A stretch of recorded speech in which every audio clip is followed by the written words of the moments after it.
Hello friends, कैसे आप लोग? आशा करते हैं आप सभी अच्छे होंगे, मस्त होंगे, तंदुरुस्त होंगे और अच्छे से स्टडी कर रहे होंगे। तो चलिए प्यारे बच्चों, आज हम इंग्लिश का पोएट्री का चैप्टर नंबर फर्स्ट कराने वाले हैं, जो चैप्टर का नाम है गॉड मेड द कंट्री। इस चैप्टर के जितने भी ऑब्जेक्टिव वीवीआई ऑब्जेक्टिव क्वेश्चन होंगे, सभी ऑब्जेक्टिव क्वेश्चन हम कराएंगे जो आपको एग्जाम में पूछे जाते हैं। तो प्यारे बच्चों, अभी तक चैनल को सब्सक्राइब नहीं किए तो चैनल को सब्सक्राइब कर लीजिए, बेल आइकन को दबा दीजिए ताकि जितने भी हमारी नई वीडियो हो आप तक पहुंचता रहे। और छठ खत्म हो गया, दिवाली भी खत्म हो गया, बस अब सिर्फ पढ़ाई पे ध्यान लगाना है। तो प्यारे बच्चों, यहाँ से जो भी हम कराएंगे मोस्ट इंपॉर्टेंट क्वेश्चन होगा, तो आप एकदम पूरा क्वेश्चन को लास्ट तक वॉच कीजिएगा और फिर अपना स्कोर लास्ट में बताइएगा। तो चलिए यहाँ से स्टार्ट करते हैं प्यारे बच्चों। पहला क्वेश्चन यहाँ से पूछा कि the urban life is, the urban का जो लाइफ था वह लाइफ कैसा था? तो वह लाइफ था क्या? लेग्जेरियस था। कैसा लाइफ था? लेग्जेरियस था, यानी कि इसका बी द राइट आंसर हो जाएगा। ठीक है, चलिए क्वेश्चन नंबर दूसरा क्या कहता है प्यारे बच्चों कि व्हाट इज वर्विंग, व्हाट इज वेरविलिंग, इसका मतलब होता है बर्ड। किसके बारे में कहा गया है?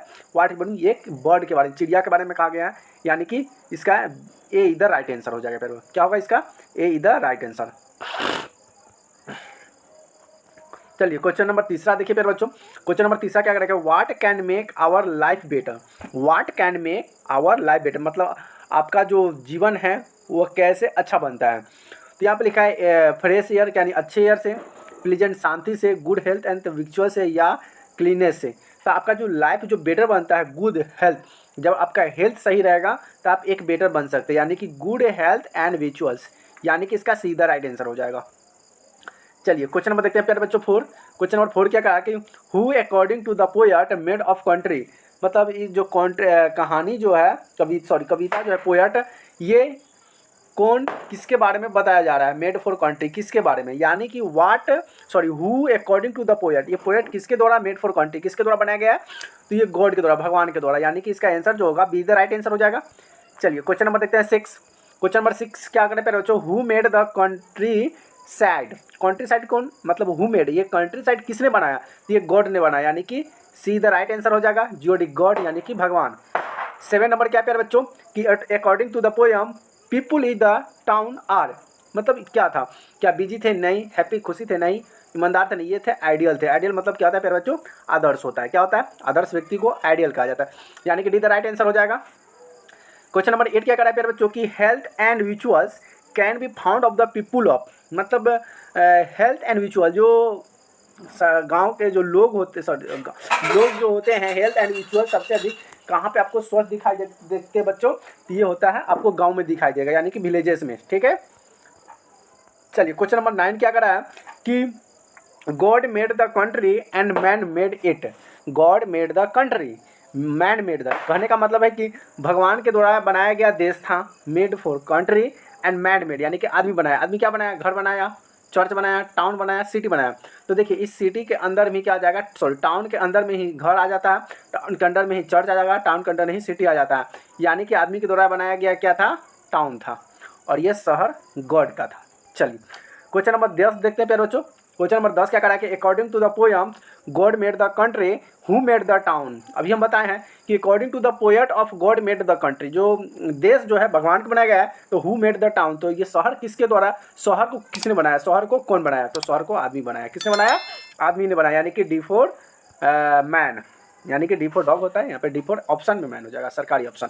चलिए अगला क्वेश्चन नंबर 11 है कि William Cowper's has the written the poem, William Cowper जो है कौन से कविता को लिखे हैं? तो ये गॉड मेड द कंट्री जो लेखक हैं, ये किसने लिखे हैं? तो ये विलियम कॉपर। चाहे आपसे ऐसे पूछा जाएगा कि who is the written by, who is the written by the made God made the country, तो क्या हो जाएगा? William Cowper. या पूछ दिया कि William Cowper has written the poem, किसने लिखा? तो ये लिखा था गॉड मेड कंट्री। कौन लिखा? तो ये कविता लिखे थे। ठीक है, अगला है इन द टाउन, क्या है कि in the town the nightingales is, क्या है? म्यूट हो जाएगा। क्या होगा? म्यूट, यानी कि सीधा राइट आंसर हो जाएगा प्यारे बच्चों। चलिए क्वेश्चन नंबर 13 क्या कहता है कि according to the poem God made the country our life could be sweet it is the process, तो क्या हो जाएगा? गुड हेल्थ एंड विचुअल्स, यानी कि बी द राइट आंसर हो जाएगा। चलिए क्वेश्चन नंबर देखते हैं 14। क्वेश्चन नंबर 14 क्या करा है कि our growthing wear the planets to nude, तो क्या हो जाएगा? कंसोल, क्या हो जाएगा? कंसोल, यानी कि डी द राइट आंसर हो जाएगा। चलिए क्वेश्चन नंबर 15 देखते हैं प्यारे बच्चों। क्वेश्चन नंबर 15 क्या कर रहा है कि William copper was born in, William copper का जन्म हुआ था, कब हुआ था?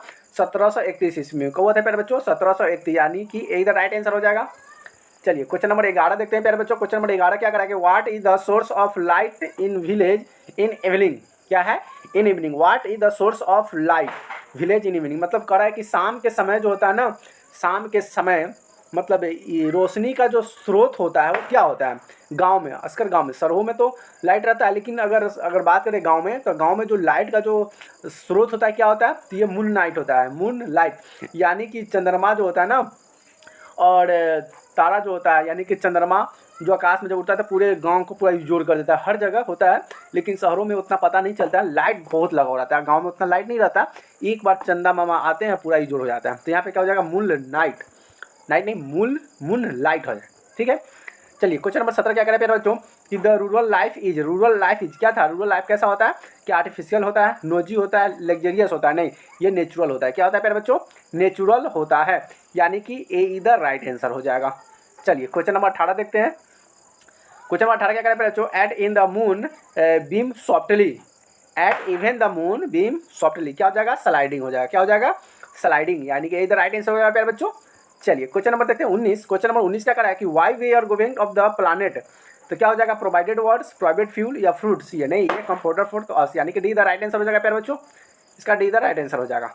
चलिए लास्ट और आखिरी क्वेश्चन रहा प्यारे बच्चों, यहाँ पे आपके सामने ये 20 को लास्ट क्वेश्चन रहा कि the graver provide the wonders, तो क्या हो जाएगा? The graver provide to the wonder, क्या हो जाएगा? लाइट, फ्रूट, वुड या शेड? यहाँ पे हो जाएगा शेड हो जाएगा। क्या हो जाएगा प्यारे बच्चों? शेड, यानी कि डी द राइट आंसर हो जाएगा। तो प्यारे बच्चों यहाँ से जो इंपॉर्टेंट क्वेश्चन थे, मैंने आपको यहाँ से ऑब्जेक्टिव VVI ऑब्जेक्टिव क्वेश्चन कराया। वीडियो कैसे लगे प्लीज कमेंट करके जरूर बताइएगा, और ऐसे ही वीडियो देख ले कि नहीं है। और यहाँ पे जितनी भी होगा इंग्लिश का भी पूरा कंप्लीट बैच चलेगा, तो प्लीज चैनल को अभी तक सब्सक्राइब नहीं किया तो चैनल को सब्सक्राइब जरूर कर लीजिए, बेल आइकन को दबा दीजिए ताकि हमारे जितने भी नए वीडियो अब तक पहुँचता रहे। फिर मिलते हैं अगले वीडियो में, तब तक के लिए बाय बाय, लव यू।